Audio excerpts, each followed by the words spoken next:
आज के जमाने में जब दिन प्रतिदिन प्राकृतिक संसाधन कम होते जा रहे हैं, तब हमें कैसे उसका सही से इस्तेमाल करना है, ये कहानी गौतम बुद्ध और उनके शिष्य के बारे में है।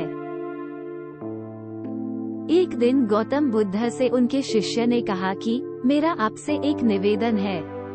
गौतम बुद्ध ने कहा कि बताओ तुम्हारा निवेदन क्या है। शिष्य ने कहा, मेरे वस्त्र पुराने हो गए हैं, अब वो पहनने लायक भी नहीं रहे। क्या आप मुझे नए वस्त्र देने का कष्ट कर सकते हैं? गौतम बुद्ध ने उनके शिष्य के वस्त्र देखे, सच में वे बहुत पुराने हो गए थे।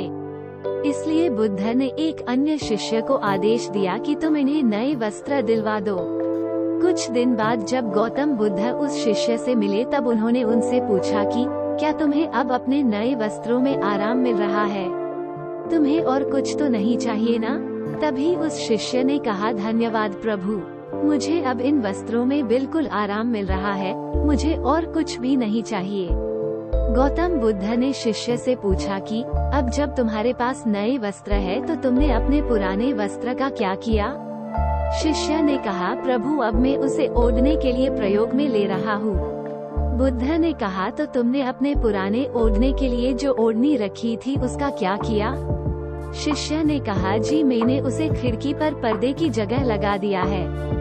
गौतम बुद्ध ने फिर से प्रश्न पूछा, तो फिर तुमने पुराने पर्दे का क्या किया? तुमने उसे फेंक दिया? शिष्य ने कहा, जी नहीं, मैंने पुराने पर्दे अभी तक फेंके नहीं है। मैंने तो उसके 4 टुकड़े किए और उनका उपयोग मैं रसोई में गर्म पतीलों को आग से उतारने के लिए कर रहा हूँ। बुद्ध ने पूछा, तो फिर तुमने अपने रस्सी के पुराने कपड़ों का क्या किया? शिष्य ने कहा, अब मैं उन्हें पोछा लगाने के लिए उपयोग में लेने वाला हूँ।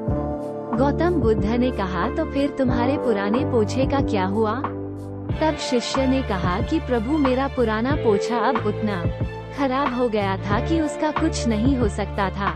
इसलिए मैंने उस पुराने पोछे का एक धागा अलग कर दिया और उसमें से दिए की बातियां तैयार कर ली और उन्हीं बातियां में से एक कल रात आपके कक्ष में प्रकाशित की थी। गौतम बुद्ध अपने शिष्य से संतुष्ट थे। वो ये जानकर बहुत खुश थे कि उनका शिष्य चीजों को बर्बाद नहीं करता है और उसमें ये भी समझ है कि चीजों का किस तरह से प्रयोग किया जा सकता है। आज के जमाने में जब प्राकृतिक संसाधन दिन प्रतिदिन कम होते जा रहे, तब ऐसे समय में हमें यही कोशिश करनी चाहिए कि हम कैसे चीजों को बर्बाद होते हुए रोक सकते हैं और उसका सही से इस्तेमाल कर सकते हैं। हम सब मिलकर अपने छोटे छोटे प्रयत्नों से और चीजों को बर्बाद न करके इस धरा को बचा सकते हैं। अगर आपको हमारी स्टोरी गौतम बुद्ध और उनका शिष्य इंस्पिरेशनल स्टोरी इन हिंदी अच्छी लगी हो तो अपने दोस्तों के साथ भी शेयर कीजिए और कमेंट में जरूर बताइए कि कैसी लगी हमारी ये कहानी।